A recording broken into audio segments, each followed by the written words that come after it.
بینەرانی یازی سڵاوتان لێبێت من یادگار فایقم ئەم شەو با شێوەیەکی ڕاستە و خۆ لە شاری سلێمانیەوە لاگەڵتانە بین بۆ پێشکەشکردنی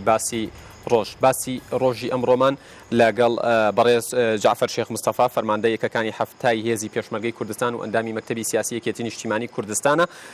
لەم بەرنامەیە هەوڵەدەین قسە لەسەر ڕێکخستنەوەی نێوماڵی کوردی بکەین، قسە لەسەر ڕێککەوتنی لایەنەکان بکەین لە قۆناغی کە ئەوترێت لە دوای جەژنەوە دانیشتنەکان و کۆبوونەوەکان و گفتوگۆکان دەست پێەکەنەوە و کاریگەری ڕێککەوتنی لایەنەکان مەبەستمان کاریگەری ئیجابیە لەسەر ڕێفراندۆم و هەنگاو نان بەرە و سربەخۆیی. هەروەها لە بەرنامەکە قسە لەسەر ئەوەکەین لە دوای ڕێفراندۆم و ئەگەر کار بۆ سربەخۆیی کرا ئایا ئەم سربەخۆییە دەوڵەتی کوردستان کاریگەری ئەبێت لەسەر سەقامگیرترکردنی ناوچەکە چ لە باشوور بێت چ لەسەر سنوورەکان بێت بەگشتی لەسەر ئەمە قساکەین و مەبەستیشمانە بەڕاو بۆچوونی کاکشێخ بزانین لەسەر ڕێفراندۆم و لەسەر سربەخۆیی لەسەر ئەو هەنگاوانە. کاکشێخ جعفەر شێخ مستەفا فەرماندەی یەکەکانی هەفتای هێزی پێشمەرگەی کوردستان و ئەندامی مەکتەبی سیاسی یەکێتی نیشتیمانی کوردستان زۆر بەخێر بێن. ئەمەوێ بەو پرسیارە دەست پێ بکەم لە پێش جەژن هەندێک هەنگاو نرا بە ئاراستەی لێک تێگەشتن و دەست پێشخەریەکەی یەکێتی و پارتی بۆ بزوتنەوەی گۆڕان و کۆبوونەوەی یەکێتی نیشتیمانی کوردستان و بزوتنەوەی گۆڕان باس لەوە کرا کە لە دوای جەژن ئەم هەنگاوانە دەست پێەکەنەوە. جەنابتەن ئەندامی مەکتەبی سیاسی یەکێتی نیشتیمانی کوردستانن ئاراستەی ڕێککەوتنەکان و لێک تێگەیشتن و پێکەوە کارکردن و ڕێخستنی نێوماڵی کوردی بەکوێ گەیشتووە لە ئێستادا؟ دیارە ئەگەر ئێستا بەراوردی بکەی بە پێشتر چوونە پێشەوە ئەبینرێ و هەنگاوی باش نراوە و ئومێدێکی زۆر باشەیە کە لە دوای جەژن دانوستانەکان بەردەوام بێ و بۆ چارەسەرکردنی کێشەکان و بۆ کاراکردنەوەی پەرلەمان و بە تایبەتی دوادانیشتنی یەکێتی و پارتی کە مبادرەیەکیان هەبوو یا دەستپێشخەریەکیان هەبوو کە دەستپێشخەریەکە بە حقیقەت دەستپێشخەریەک بوو کە قابلی مناقەشەیە و قابلی ئەوەیە کە ببێ بە ئەساسێک و بۆ ئەوەی کە هەنگاو بنرێ بۆ چارەسەرکردنی کێشەکان. بەڵێ یەکێتی نیشتیمانی کوردستان و بەرپرسانی باڵایە و حیزبەش باسییان لەوە کرد کە پێشتر پارتی دیموکراتی کوردستان ڕازی نەبووە بە هیچ شێوەیەک کە پارلەمان لەلایەن گۆڕانەوە سەرۆکایەتی بکرێت، بەڵام دوایەوەی یەکێتی نیشتیمانی دەستپێشخەریان بۆ کات بەم دەستپێشخەریە پارتی ڕازی ئەبێت، بەڵام ئەبینین بزوتنەوەی گۆڕان ئەم دەستپێشخەریە ڕەتەکاتەوە. ئێوە لە دانیشتەکانتان لەگەڵ بزوتنەوەی گۆڕان باستان لەوە کردووە کە ینی بەم مەرجە ڕازی بن کە لە دانیشتنی یەکەمە دکتۆر یوسف سەرۆکایەتی پەرلەمان کا پاشان گۆڕانێکی تر سەرۆکی پەرلەمان بیان هێشتا باس نەکراوە؟ بە حقیقەت ئەوە بۆ چارەسەرکردنی ئەو کێشانەوە بۆ گەیشتن بە نەتیجەیەک و اتفاقی نهایی پێویستی بە دانیشتنی بەردەوام هەیە. دیارە ئەو دەستپێشخەرەیەکی زۆر باشە و لەلایەن هەردوو لاوە وەکو یەکێتی و پارتی ڕازیمون لەسەری و کۆبوونەوەی گۆڕان و یەکێتیش دیارە بەلاغێک دەرچووە. بەلاغەکە نیشانەی ئەوەی تایە کە هەوڵ ئەدرێ بۆ ئەوەی کە چارەسەری کێشەکان بکرێ و ڕەفزی ئەوەش نەکراوە. معنای ئەوە نییە مەسەرەن ئەو مبادرەیە کە کراوە قابلی مناقەشە نییە. ئەگەر بێت و ڕازی بن گۆڕانیش بۆ ئەوەی کە دانیشتن گفتوگۆ بکەن و لەسەر مێسی گفتوگۆ پێمان وایە ئەو مبادرەیەش قابلی ئەوەیە کە زیاد و کەمیشی تیابێ. یعنی شەرت نییە ئەو مبادرەیە کە کراوە بڵین 100% تر قابلی گۆڕان نییە. ئەوە کەوتۆتە سەر برایانی گۆڕان چەند دێنە پێشەوە بۆ ئەوەی دانیشن و لەسەر ئەو مبادرەیە قسە بکرێ، چونکە هیچ مبادرەیەک بەمانای ئەوە نییە وە سابتە و قابلی گۆڕان نییە. ئەوە لە نەتیجەی دانیشتن لە نتیجەی مناقەشەکردن گۆڕانکاری تیابێت، بەڵام پێویستی بە دانیشتنە بە گفتوگۆیە بە لەوەیە کە لە خۆبردوویە و یەکتر قوبوڵکردنە. بەڵێ وەکو ئاماژەم پێدا پارتی دیموکراتی کوردستان ئەڵێ ئێمە نەرمیمان نواندووە کە بە دەستپێشخەریەکەی یەکێتی ڕازی بووین و لە کۆبوونەوەکەی پێش جەژنی یەکێتی و گۆڕانیش لە بەلاغەکە بە کورت و پوختی ئەوترێت ڕایەکەیە کە گۆڕانیش بە شێوەیەک لە شێوەکان نەرمین وواندووە چونکە باس لەواکرێت هەوڵ بدرێت بۆ کاراکردنەوەی پەرلەمان و دەست بکرێت بەکارکردن بۆ ڕێفراندۆم کەواتە لەلایەن گۆڕانیشەوە گۆڕانیش هاتوۆتە نێو ئەو بازنەیە کە ئەوێت هەوڵبات بۆ ڕێفراندۆم هێندەی ئێوە ئاگادارن بەحقت من لەو لیژنە نیم کە لەگەڵ لەو لیژنەوە بەشە نیم کە لەگەڵ گۆڕانە دانیشتون و دوای ئەو دانیشتنی هیچ کۆبوونەوەیەکی مەکتەبی سیاسی نەکراوە کە بۆ ئەوەی کە ئەو برادرانەیە ئەو برادرانە کە لە سەرکردایەتی هاوبەشان بێنەوە لە مەکتەبی سیاسی باسی ئەو تەرحانە بکەن یا ئەو نەتائیجانە بکەن کە پێی گەیشتون بەڵام ئێمە کە باسی ئەوەکەی نەرمینوانن یا مبادرەکردن بە حقت ئەمڕۆ کاتی کە لە ڕقینیە ئەمڕۆ کاتی ئەوەیە کە هەنگاو بنی بۆ چارەسەرکردنی کێشەکان معنای ئەوە نییە هەر کەسێ هەرچیەکی ود ئیلا ئەبێ ئەوە بێت چونکە بەرژەوەندی میلەتەکەمان لەوە نییە کە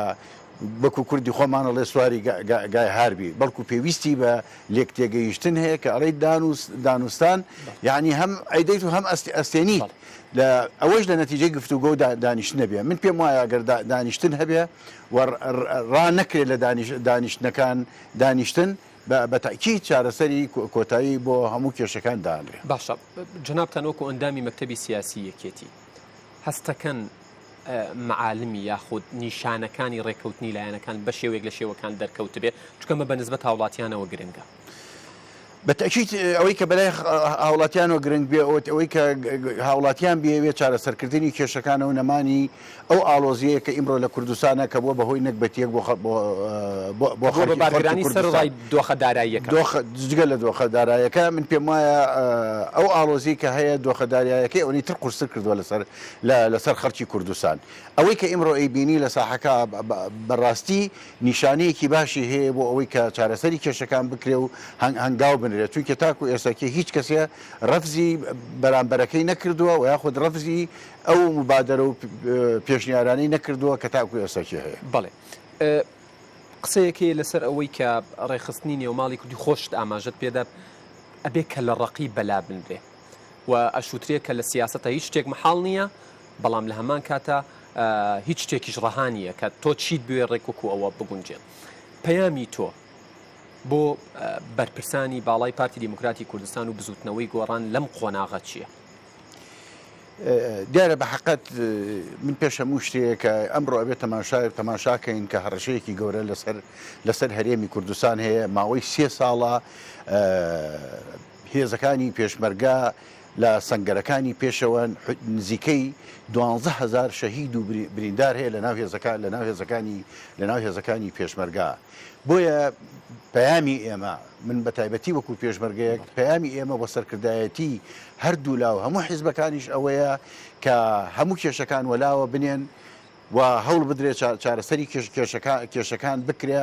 ئەمڕۆ ئەو هەڕەشە گەوری کە لەسەر هەرێمی کوردستان هەیە ئەو ئاسۆ ڕوونیش کە لە بەردەممانە هەیە هەردووکی بە یەکێتی و تەبایی و یەکریزی بە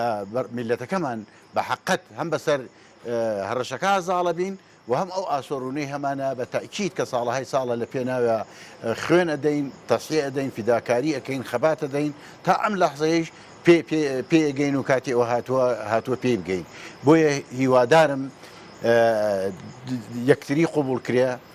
دانیشتن بکرێ و هەموو ئەو کێشانەی کە هەیە ئێمڕۆ لە کوردستانە هیچی ئەو کێشەیە نییە کە قابلی چارەسەرکردن نەبێ و قابلی لە یەکتێگەیشتن نەبێ بە حقت بەڵام ڕاکردن لە دانیشتن ڕاگردن لە گفتوگۆ چارەسەری کێشەکان ناکە بەڵکو کێشەکان قوڵترەکە معقەتترەکە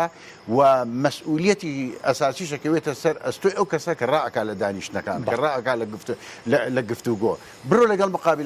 مقابلەکەت دانیشە لەوێ بۆ خەڵکی ئەعلانکە بۆ خەڵکی باس بکە نەتیجەی کۆبوونەکان چییە نەتیجەی دانیشتەکان چییە یا مقابلەکەت چکە لە ڕقیەکەکە یا چ داوایەکی واکە کە تۆ پێ جێبەجێ نەبێت بەڵام ڕاکردن لە دانیشتن لە گفتوگۆ مەسئولیەتەکە کەوێتە ئەستۆی ئەو لایەنەکە لە گفتوگۆ ڕاکە بەڵێ چەند جارێک وەکو نیگەرانیەک ئەیبینم لە قسەکانتە و جەختەکەیتەوە لە بەدەمەوە نەچوونی گفتوگۆکان دوێنێ لە هەر لەم بەرنمەیە لەگەڵ کاک محەممەدی حاجی مەحموود کە پێی خۆش بۆ ئەویش وەکوتەوەکو پێشمەرگەیەک بیناسیێنم ئەو هەمان پرسیارم کرد ئەگەر لایەنەکان وەکو خۆت ئەڵێ ڕابکەن لە گفتوگۆ یان لایەنێکی دیاریکراو نێت بەدەم گفتوگۆکانەوە و ڕێککەوتن ڕوونەدا ئێمە چاوەڕێی چیەکەین بەرەو چی هەنگاوەنین تأكيد ئێمە ئەگەر بێت و چارەسەری کێشەکان نەکەین بێت و یەکریزی میلەتەکەمان نەپارێزین داهاتوویەکی زۆر خراپ چاوەڕێمانەکە دوژمنەکانمان ڕەحممان پێ ناکەن دۆستەکانمان داوای یەکێتی و یەکریزی و چارەسەرکردنی کێشەکانمان لێەکەن و بە تأکید لەولاوە دوژمن لەملاوە دۆستەکانیشمان ئەگەر بێت و ئێمە بۆ شێوەیە بڕۆین پێم وان نییە کە دۆستەکانمان تا سەر هاوکار و یارمەتی دەرمان بن بەڵام ئەگەر ئێمە یەکێتی و یەکریزی میلەتەکەمان بپارێزین یەکدەنگیەک و کۆدەنگیەک پیاکەین لەسەر هەموو مەسەلەکان دۆستەکانمان پشتیوانمانن پشتگیریمانن و بە هیچ شێوەیەکیش بەجێمان نایڵن چونکە ئێمە ئەمڕۆوە داعش لەسەر کار کەوتووە کۆتایی پێدیا کۆتایی پێدێ وەک هێز لەسەر ئەرس بەڵام هەڕەشەی داعش زۆر لە ئێستاکێ زیاترە بێت لە دوای کۆتایی هاتنیان لە دوای قۆناغی دوای داعش جگە لەوە ئەگەر دەمی هەر تاکێکی کورد بکەیتەوە ئەڵێ دوای داعش شەڕێکی تر تووشمانە بێت لە هەڕەشەی تر ئەترسێ هەڕەشەی تر لە بەردەمایە بۆیە ئێمە لە هەموو حاڵەتێکە پێویستیمان بە یەکریزی و یەکدەنگی هەیە و بۆ ئەم دەستکەوتانی کە ئەمڕۆ لە کوردستانە هەیە و بۆ ئەو ئاسۆڕوونەی کە ئیمڕۆ لە کوردستانە هەیە ئێمە بەدەیان هەزار شەهید و بریندارمان داوە لە پێناوی ئەم دەستکەوتانە بەڕاستی ئەو لایەنانی کە نایەنە پێشەوە بەجددی و ئەو لایەنەی کە نایەتە پێشەوە بۆ چارەسەرکردنی کێشەکان و بەکەل لە ڕەخی ئەیاتە دەمی هەموو ئەوە مەسئولیەتی تاریخیەکەوێتە ئەستۆیان و بەرئەکەونە بەر نعلەتی خەڵکی هەرێمی کوردستان و کەسوکاری شەهیدان و کەم ئەندامەکان و ئەو هەموو پیاوە تێکۆشەرەی کە تاکو ئێساکێ تووشی ئەنواع نەهامەتی و نەکبەتی بوون لەسەر مەسەلەی میلەتەکە باشە مەبەستمە وەکو کۆتا پرسیار لەسەر ئەو تەوەری یەکەم بۆی بچینە سەر تەوەری دووەم ئەوترێت لە دوای لە ناوچوونی داعش یاخود دوورکەوتنەوەی داعش لە سنووری باشووری کوردستان مەترسیەکان بە نسبەت هەرێمی کوردستانە و بەدەمەوە هاتنی دنیای دەرەوە بەدەم هەرێمی کوردستانە و ڕەنگە وەکو کاتی داعش نەبێت چونکە هێزی پێشمەرگەی کوردستان قوربانی داوە و ناوی کوردی کردووە بەو ناوەی کە ئێستا لە دنیا ئەبین بێت ئەگەر ڕێک نەکەوین تا دوای خۆناغی داعش هەستەکەی ڕێککەوتن قورسر و سەختتر بێت ئەگەر تاکو دوای کۆتایی هاتنی داعش ئەمە ڕێ نەکەوین چارەسەری کێشەکانمان نەکەین و دەست نەکەین بە دانیشتەکانم درێژەی پێ نەدەین بە تاکی دوای ئەوە دانیشتەکان ڕۆژ بە ڕۆژ معقەترە بێ بۆ هەنگاو بۆ چارەسەرەکان قورسترە بێ بۆیە پێویستە ئێستا لەم مەرحەلەی ئێستا کاتی ئەوە هاتووە هەرچەند درەنگە ئەوە زوو ببووە بەڵام ئێشتەش ئەتوانین بڵێن هێشتا هەر زووە هەنگاو بنین بۆ ئەوەی کە بتوانین دڵی میلەتەکەمان خۆشکەین دڵی کەسوکاری شەهیدەکانمان خۆشکەین و بتوانین کێشەکانی ناوخۆمان چارەسەر بکەین تا بتوانین ڕوبەڕووی ئەو هەڕەشانە بینەوە کە لە پاشە ڕۆژە ڕوومان تێەکەن بەڵێ بینە سەر مەلەف یاخود پرسی ڕێفراندۆم لە ئێستادا ئیتر کەمتر لە یعنی 95 ڕۆژێک ماوە بۆ ڕیفراندۆم لە 25 ژینۆ بەڵام هێشتا دوو بەرە هەیە بەرەیەک پاڵپشتی لە ڕیفراندۆمەکە بەرەیەک ناڵێم دژایەتیەکە بەڵام لەگەڵ ڕیفراندۆم نییە بەم میکانیزمە ئەبێت چی بکرێ بۆی ڕیفراندۆم سەرکەوتوو بێت دیارە ڕیفراندۆم مافێکی یاسایی خۆمانە کە بۆمان هەیە ڕیفراندۆم بکەین ڕێی خەڵکی خۆمان بزانین چییە لەسەر داهاتووی ئەم هەرێمە و لەسەر داهاتووی میلەتەکەمان ئەو مبادرانی کە ئێستا کراوە کە هەوڵ ئەدرێ بە حەقت بۆ چارەسەرکردنی کێشەکان ئەگەر بێت و سەرکەوتوو بێ ئەوە بەمانای ئەوەیە هەنگاوی باشە نین و لە کاتی خۆیان ڕیفراندۆمە کرێت و میلەتەکەیشمان بە یەک دەنگ ئەدەن بۆ ڕیفراندۆم و دەنگ ئەدەن بۆ سەربەخۆیی هەرێمی کوردستان بەڵام ئەو ڕای و دوو دڵێک کە ئیمڕۆ هەیە لە کوردستانە ئەو تەقسیمەی کە ئەمڕۆ هەیە لە کوردستانە بە حەقەت ئەوە نیشانەیەکی باش نییە و کۆسپێکی گەورەیە لە بەردەمی سەرکەوتنی ڕیفراندۆمە. بۆیە من ئێستا و داهاتوش بەوەی ئەزانم کە ئەبێ زیاتر هەوڵ بدەین و هەست بە مەسئولیت بکەین بەرامبەر بەو هەموو خوێنەی کە داومانە چارەسەری کێشەکان بکەین بۆ ئەوەی کە ئێستا باشترین کاتە بۆ ڕیفراندۆم، باشترین کاتە کە بەڕێی من لە کاتێکا کە ئێستاکێ تەماشای دەوڵەتەکە ناوخۆی عێراق بکەی، تەماشای دەوڵەتە ئیقلیمەکان بکەی، تەماشای دەوڵەتانی دنیا بکەیت و مەساڵحی دەوڵەتانی دنیا و ئیقلیمی بکەیت کە لە هەرێمی کوردستانە من پێم وایە هیچ کاتێ لەم کاتە مولایمتر نییە، گونجاوتر نییە کە میلەتی ئێمە ڕیفراندۆم بکاو و هەنگاو بنێ بەرەو سەربەخۆی. بەڵێ لە 25 ژینۆ دەنگی شێخ جعفەر شێخ مستەفا وەکو پێشمەرگەیەک بۆ جیابوونەوە ئەبێ لە عێراق وەنگاونان بۆ سەربەخۆی. ئێمە بە حەقەت خوێنێکی زۆرمان داوە، من نازانم یعنی ئەو خوێنە بۆچی یاومانە، ئەو هەموو ڕۆڵی ئەم میلەتە بۆچی بۆ شەهید بووە، بۆ کەم ئەندام بووە، بۆ ئێسش دەیان هەزار تێکۆشەری ڕۆڵەی ئەم میلەتە ئەوە تا لە سەنگەرەکانی پێش و شەڕەکەن، بەڕاستی ئەوە بۆ سەربەخۆییە، بۆ پشتی تافیه نییە. ئەو مەرحەلانەمان هەموو بڕی لە حکم لا مرکزیە، لە حکمی ذاتیە، لە مەرحەلانەمان بریوە. ئێستاکە لە مەرحەلەی کاتی ئەوەی هەیە کە ئێمە هەنگاو بنین بەرەو سەربەخۆیی هەرێمی کوردستان و ئەو پەیوەندیانە ئەو زەختەیشی کە عێراق ئەمڕۆ لە هەرێمی کوردستانەکە لەلایەکەوە میزانێمانە بڕێ، لەلایەکەوە کێشەکان چارەسەر ناکا، لەلایەک ئەنواع کێشە و مەشاکیلمان بۆ دروستەکە. بە درێژایی شەڕی داعش 3 ساڵ و قسوورە تاکو ئێستاکە عێراق بریندارێکی بۆ ئێمە تەداوی نەکردووە. فیکشەکێکی ناوینەتێ کە گەورەترین سنووری هەرێمی کوردستانمان پاراستووە بە ناوچە کوردستانە دەوتێت ڕێگریش خۆشی ناتۆتە پێشەوە ڕێگریشیکانەوە. حکوومەتێک بۆ شێوەیە کە هەنگاو نەنێ بۆ چارەسەرکردنی کێشەکان ئامادە نەبێ هاوکار و بێ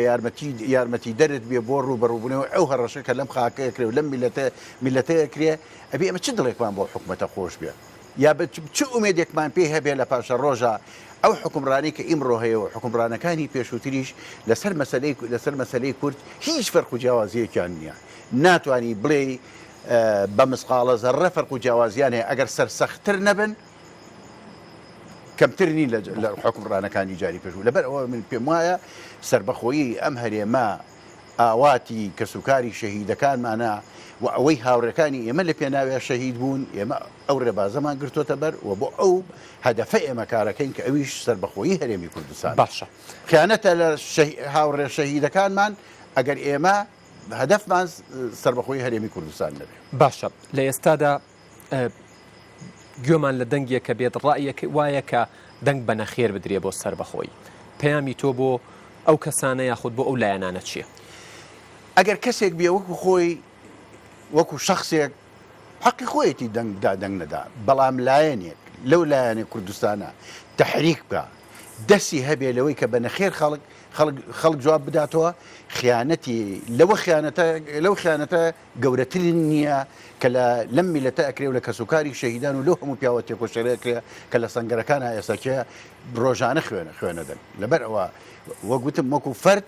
هیچ کێشەیەک نییە و هیچ مشکلەیەک نییەوە ئارەزوی خۆیەتی، بەڵام وەک لایەنێک ئەگەر تەحریک بکا بە نەخێر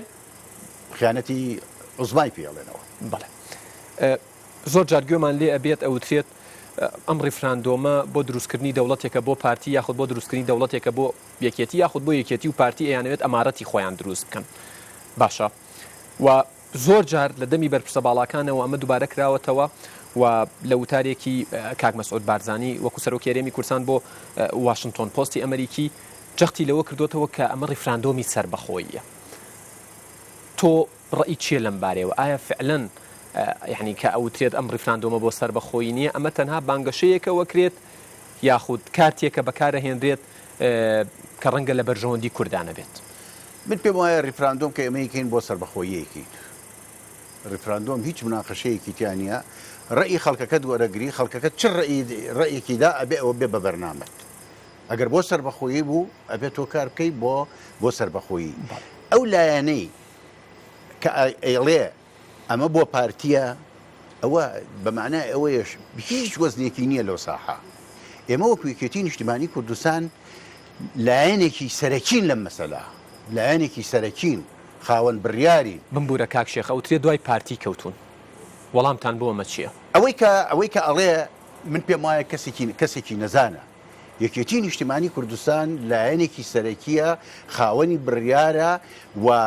بەبێ یەکێتی نیشتیمانی کوردستان هیچ شتێک ناکرێت لەم هەرێمی کوردستانە و هەروەها بەبێ پارتیش و هەروەها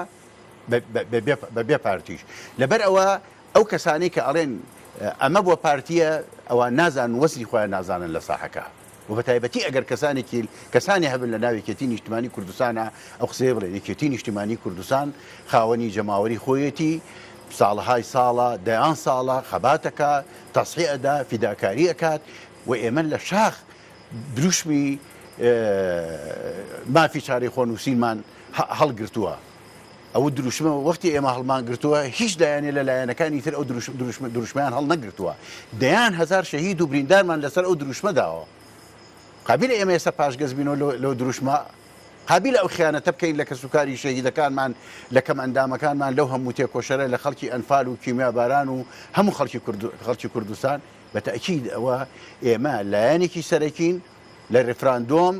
و لایەنێکی سەرەکین لە سربەخۆیی بەرەو سربەخۆیی بردننی کوردستان و دەوڵەتی کوردستان بەڵێ ئەم بابەتە قسەی زیاترە لەگرێ بەڵام من هاوڕیانم پێمەڵێن یەک خولەکم ماوە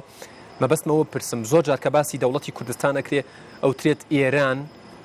و تورکیا جاری قسەمان لەسەر سووریانیە چونکە خۆی لە ئاڵۆزیایە و عێراقیش ئەترسنەم دەوڵەتە ببێ بە مەترسی بۆ ئەوان پێت وایە ئەم دەوڵەتە ئامرازێکی سەقامگیریە یاخود ئامرازی ناجێگیریە بەنسبەتەوانەوە من پێم وایە ئەو دەوڵەتە دەوڵەتێکی ئامرازی سەقامگیریە ئەو وەزعی کە ئیمڕۆ هەیە لە عێراقا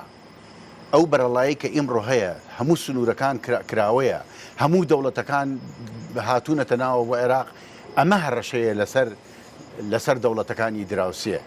ئەمە هەڕەشەیە لەسەر عێراق دروستبوونی دەوڵەتی کوردی سەقامگیری دروستەکات سەقامگیری دروستەکە لەم منتیقەوە بۆ دراوسەکانیشی و ئێستش ئەگەر بیبینی بەو نیمچە سەربەخۆیەوە کە ئیمڕۆ هەیە لە کوردستانە سەقامگیری دەوڵەتە ئیقلیمەکانی دەوروبەرمان زیاترە و پێشم خۆشە بیزانین زۆر کەس جاری وایە خۆی ترسینێ باسی دەوڵەتەکانی ئیقلیمیەکە هەڕەشەیان لەسەر ئەوەی ئەگەر کورد ئیعلانی ڕیفراندۆم کە یا سەربەخۆیی بکە من پێم وایە ئەو دەوڵەتانەی دراوسێمان ناگوێزرێن و دەوڵەتێکی تر بهێنێتە دراوسێمان ئەو دەوڵەتانە هەتا چ لە پێشتر و چی ئێستا و هەتا هەر دراوسێمانن لەبەر ئەوە ئەبێ سڵ دەکەینەوە لە ڕێفراندۆم و لە هەنگاونان بەرەو سەربەخۆیی بڵێ کاک شێخ جعفەر شێخ مستەفا فەرماندەی یەکەکانی هەفتای هێزی پێشمەرگەی کوردستان و ئەندامی مەکتەبی سیاسی یەکێتی نیشتیمانی کوردستان زۆر سوپاس کە بۆ کاتی کە بە ئێمە و بینەرانت بەخشیت سوپاسانەکەم بینەرانی ئەزیز ڕێز یادگار فایق و ئەم ستافە جوانە لە شاری سلێمانی لە شاری هەولێر قبول بکەن تا بەرنامەیەکی دیکە بەخوای گەورەتان سپێرم ماڵتان ئاوادان بێت لەگەڵ کوردستان